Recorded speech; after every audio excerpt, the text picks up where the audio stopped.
Welcome to the bold analysis, ladies and gentlemen.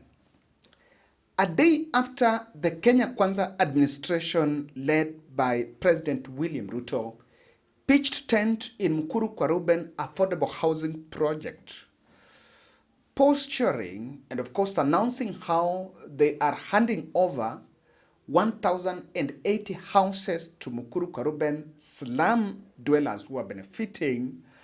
A big storm has emerged today. The locals today have stormed Villa police station in Mukuru, and of course dismissing pronouncements by the president that they've been given houses, and they're protesting against a planned eviction from their land without a resettlement alternative. And I did an explosive analysis on Tuesday, telling you how state choreographed and scripted a narrative of giving houses to slum dwellers. But of course, all that were just hired for optics. The slum dwellers on Wednesday are saying they have not seen those houses. They have not been given those houses, even though government said they're being evicted so that they can get to the affordable housing. What a high level of con. Why the lie? Watch this video to the end, because I'm going to show you and demonstrate to you how all that was done, and you're going to listen to witness statements from locals from Mukuru. One person called me yesterday and she told me she was shocked when she saw her brother as one person who was posturing, to be a beneficiary of affordable housing, of one of the houses, while she knows very well the kind of the job that the brother does, and she knows where the brother stays. She was telling me, Kevin, she was really shocked when she saw that videos. Kindly subscribe to our channel, click the notification bell and like our videos. Thank you very much for supporting this podcast. Subscription is absolutely free. There is no money going to be deducted from your account. The advantage is when you subscribe to our channel, whenever we publish a video, you'll be getting notifications. And as we normally say here, after watching the flash news and you want to put it to a context, you want a different perspective and an objective outlook, you need to sort the bold. These are the videos of youths receiving handouts after the drama festivals. And these videos have emerged in social media, and a journalist interviewed some locals about what was all that, and they're actually dismissing the perception that the state created that they are the beneficiaries of the 1,080 units that were being handed over yesterday.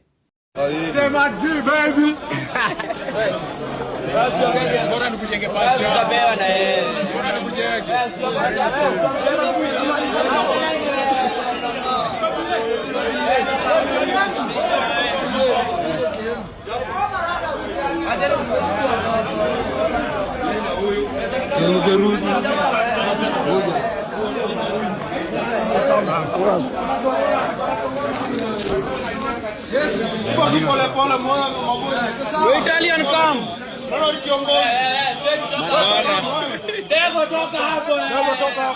Toka hapo.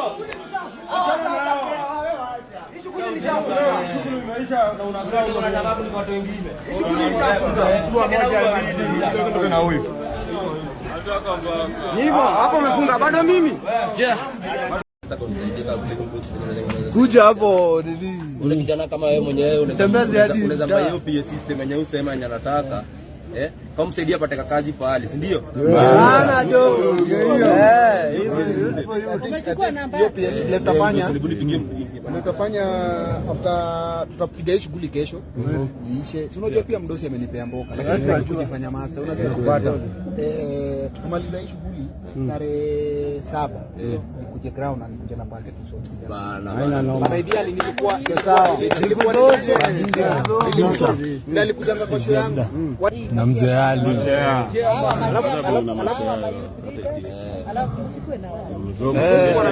Alafu tupangie mboka kesho hapa tushike mdosi mboka hapo hadi wanapewa kazi si wa mtaa. Alafu kazi huko ndani. History ya youth for you na vijana wa Kayaba. Hawa ni vijana zote. Youth for youth. Youth for youth. Yeah man. Kweli. Before madaraka nini? Ndio muongee na wazee wa mdosi. Kuna wazee tunatembea nao. Sita kujua ndo maana. Sawa. Hiyo iko sawa. Napanga bomba napigia mzee hapa tupangane. Chipkizi. Kesho ni amke Ngoja hapo. Ngoja. Sasa tuangushe content chipkizi. Watu waache mambo mingi, watu waongelee pesa. Sasa tumaliza kubonga bwana. Kambali machama. Kama tumaliza kubonga nini? Maji unikomboka wasione ninachoma. Hivi kutaniruhusu. Kazi gani una mdosi ajione. Na utembee ground. Siacha timorara anakuja ground. Hivyo. Sawa vijana. Wanatuita hizo miti, wanakujia kwa kadri dereva na wanasema hii barabara ipite, ambapo hiyo barabara ndio imetumaliza, ndio inatuua. Mungu ndiye aliumba hii mchanga na akaumba sisi wanadamu tuishi. Sisi hatujatoka Uganda wala hatukutoka Somalia. Imekuwa tu kadri dereva tu atiipite, na hii barabara ndio imetuua sisi. Shida ile sisi tunaletewa hapa ilikuwa shida kadri dereva. Na hiyo kadri dereva ndio imetuua. Wengine sasa wako na marisasi. Kuna wenye wameumia paka miguuni viwete. Ambapo tena wamerudi tena saa hii tena. Kwa saa hii venye tunasimama hivi. Sasa tunauliza, kwani sisi serikali ndio anafaa kutulinda kama serikali ndio wanatuua? Sababu wakituambia sisi tutoke, hakuna mali sisi tunatoka. Na bado kuna sheria na kuna katiba. Sheria inasema toa ule mtu ukitoa hapo peleka mahali fulani, ambapo hao hawafuati sheria, wameweka juu ya miti. Na katiba inasema mahali uko hapo umekaa miaka 7 ama miaka 10, hapo ni kwako. Sisi hiyo sheria zote sisi tunajua, ambapo hii serikali haifuati sheria. Sheria wameweka juu ya miti. Na mtu juu hakuna haja useme ati Mukuru kwa jenga wanapewa affordable houses na imewekwa kwa social media, na sisi wenyewe tukiwa huku hatujui. Habari ilitangaza Mukuru kwa jenga amepewa affordable houses. Hiyo nilisikia kwa taarifa ya radio. Sisi hatujapewa, hata hatujui. Hatujahesabiwa pale. Hatujahesabiwa. Hakuna huyo DC, hakuna chief ametuambia. Sisi tuko tu hivi tu penye tuko. MCA wa hapa ama mheshimiwa wa hapa amekuja kuelezea. Hakuna hata MCA, hata bunge, hata chifu. Hakuna. So not aware kama kuna nini. Hakuna, sisi hata hatujui manyumba ziko wapi. Yaani sisi hatujui chochote penye tuko. Sulu sasa Ruto yeye ndiye anafaa asimame, aheshimu sisi wananchi wale wa Mukuru kwa jenga. And do you know anyone who knows someone who was a beneficiary? Did you know?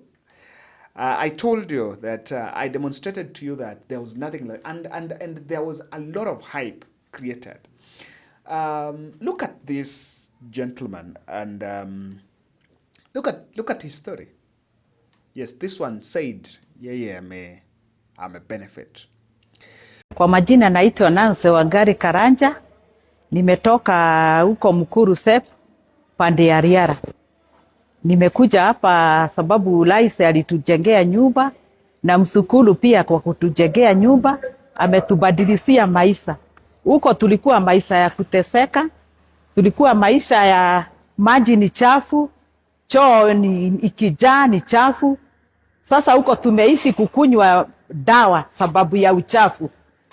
Hii ndio nyumba yangu, naenda kuifungua, nimejengewa. Nikiangalia naona nyumba ni safi, choo iko safi, kitchen iko, hapa ni kubadilisiwa maisha, napika na gas, pia maji hapa, maji ni safi. Na mshukuru rais wetu kwa mahali ametutoa. Hata hatujawahi ona serikali imefanya kazi kwa kufikiria watu, kuwatoa kwa matope. Na kushukuru sana rais. Wenye wanapigana na wewe, Mungu akakupiganie. Wenye wanasema hujafanya kazi rais wetu umefanya, sababu umefikiria watu wa Mukuru walikuwa wanateseka kabisa.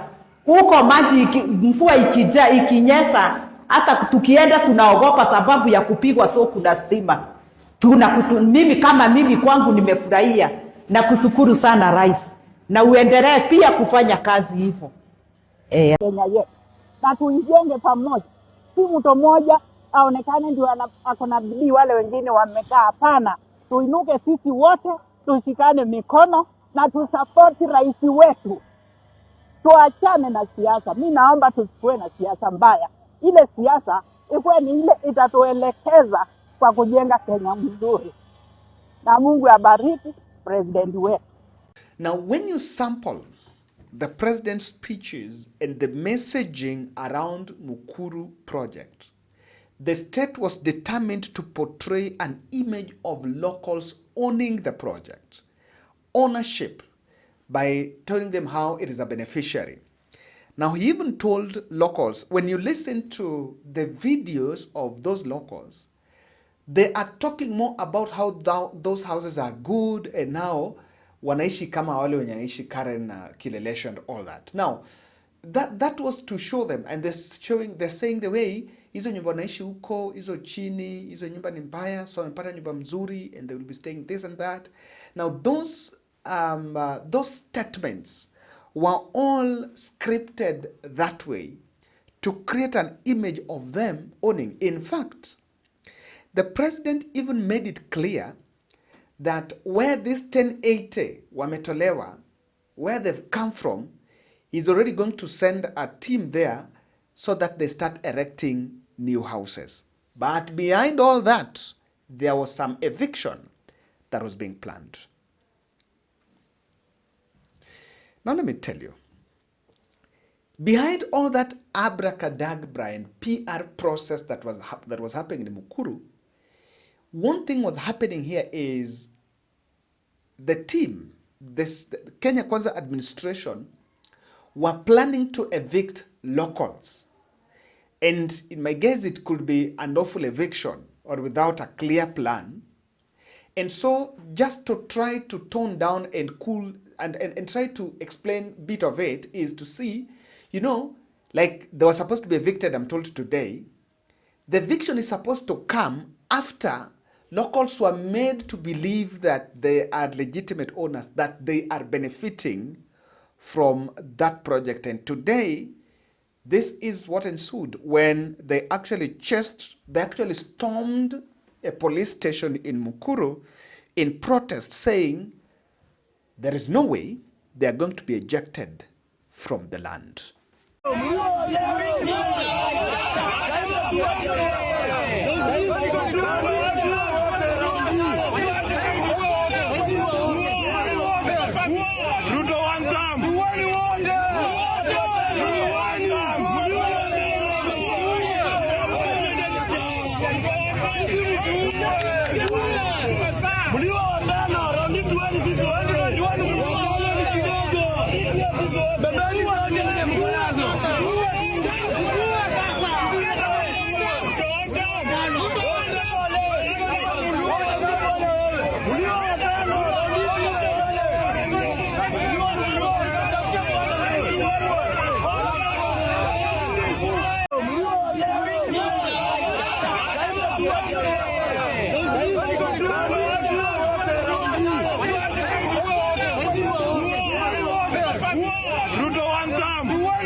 too bad and not right.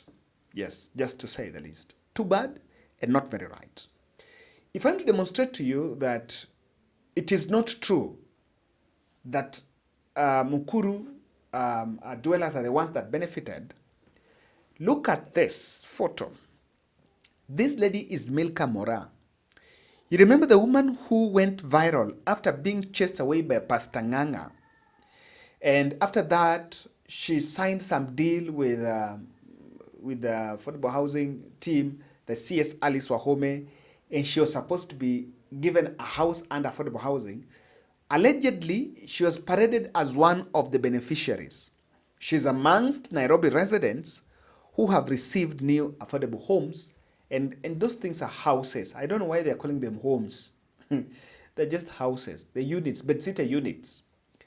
Does she come from Mukuru? No, she doesn't come from Mukuru. So even by the virtue of her being paraded as a beneficiary, it's already a testimony that it's not that the 1080 houses were actually given to Mukuru kwa Reuben dwellers.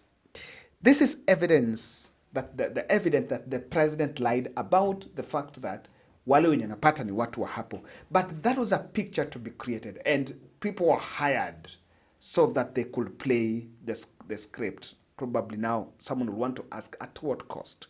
The project has low goodwill. Kenyans ask questions. Listen to this gentleman here asking questions. Now, I need to make a clarification. Yes, we are told that the house's deposit is not 600, as I said yesterday, it's actually 400. Even if it is 400, do you want to tell me those locals can afford that deposit? Now, one of the government officials speaking there said yesterday that government gave them some assistance on how they could pay that deposit so that they qualify. And my understanding about that is that wamesaidiwa. Question would be, from where? Wamesaidiwa on what ground? What is the criteria? Has the president used his own money? So that is our testament that probably the president lied about all this. Mukuru Community Justice Center made a statement about this, and they're saying, Mukuru Community Justice Center statement on threatened evictions in Mukuru kwa Njenga. Mukuru Community Justice Center strongly condemns the ongoing attempts by some government officials to violently evict residents of Mukuru kwa Njenga under the guise of relocating them to newly completed affordable units. That is what happened. They were being evicted and being promised of being relocated to the new houses. Now, that has not happened. They have not been relocated, and they're protesting because hizo nyumba hawajapata. And let me show you. The president was there for validation, and he went there and portrayed himself as the messiah of the moment, even choosing to pray himself. You know, and someone was asking, yeah, I think it will have been, your project, the event ilianza na maombi. Himself, he prayed, even for those who are contributing and thanking them, and dragged Raila Odinga's name in it, saying the way working with Raila Odinga has achieved it. And that tells you how the plan was clear, to try to win the people, so that even if more evictions are done, then someone will actually come and defend the government that kazi inaendelea. I want us to make political interpretation of all this, and it is sometimes very sad. It is very sad. I've always seen analysts say, and quite people say, that when there is a project and that the president and Kenya Kwanza administration cannot survive on propaganda. Yeah, you can survive. Propaganda is viable when you're in the opposition, like the things together you're saying now. I normally listen to somebody say, oh, this is more comfortable when you're on this side. But when you're in government, you can't survive on propaganda. You need the real work. So sometimes when there is a lot of propaganda, you even now question now, if the residents are saying they have not been given the houses, the government is saying that it has given the houses to 1,080 residents. So question, who then has been given the houses? Who has the houses? You know, there is a well thought out story that hizo nyumba zimenunuliwa na powerful people in government who now will be reselling to, or who now will be reselling. This is a wrong move because the public is taking stock of Ruto is lying to us. The state is lying to us. And remember, when we get to 2027 general election, if there is something that the president will have, if there is a tag the president will struggle to shed off, is a narrative that you lied to the people. So those who are staging all this, while it is comfort and it is you can get away with it now, but if you look at it in the long run, it continues to dent the image of the president. We also have to agree on this. And looking at all this drama, we have to agree that contrary to president's pronouncements that affordable housing is supposed to benefit slum dwellers, that narrative is a lie and is misplaced. And the state should stop it. Let me even give you the breakdown. Of the housing. Just in Mukuru kwa Ruben, there are approximately 13,000 houses that government is building. Under the 13,000, there are different units. There is social housing, which is isobed sitter. Those ones are supposed to be 5,600. There is affordable houses, semi-affordable hapo, katikati. Those ones are 4,000. Now, I want to focus on the social houses. The social houses, ni hizo zenye zinalipwa 3,900, and by then it's 4,200 because kuna some 300 monthly for takataka, which has not been put. So if you put all that, then you pay 4,200 per month. Those houses in Mukuru are 5,600. Let us assume that all beneficiaries come from the slum. Even if you resettle 4,300, 5,600 wenye wamechukua hizo nyumba, will you do away with the slums? No? Will we really be doing away with the slums? No, we will not. So this issue of social houses, it is just being put there to try to make it look like, oh, how another benefit. But if you look at it all, the narrative that I want to do away with the slums in the next 10 or 20 years through this affordable housing, it is not viable. It is not. It is not viable. The other thing is this. The state is lying about, the state either doesn't have a resettlement plan or the resettlement is flawed. Two things. They just want to grab that land and establish the affordable housing project, the affordable houses. Someone is calling them unaffordable. And we cannot lie that those who are being ejected are going to benefit. If wale wenye watolewa sahi, wenye kwa evicted sahi wanafaa kubenefit, then wale wenye walitolewa hizi mali zinajengwa walikuwa wapi?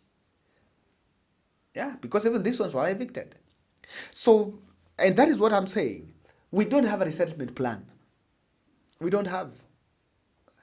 And that is one of the problems that is facing that. So while we are solving a housing problem, but we are also creating a more community isolation even through that project. Lastly, I feel the Ruto's team mission in Mukuru was just to massage the ego and manage people's emotions about those evictions. I can tell you the colors and the glamour around the event yesterday. You'll even think that the project now is the biggest success, and the bloggers were paid, and they saturated social media, they concentrated social media with how the project have succeeded and this and that. But in real sense, kumbe ilikuwa inapangwa ili waone venye wanaweza evict watu wengine, some other land to construct, so that people can feel, nyinyi msicomplain wakati mnatolewa sababu hizo nyumba zinatusaidia. In real sense, hakuna kitu kama hiyo. Thank you.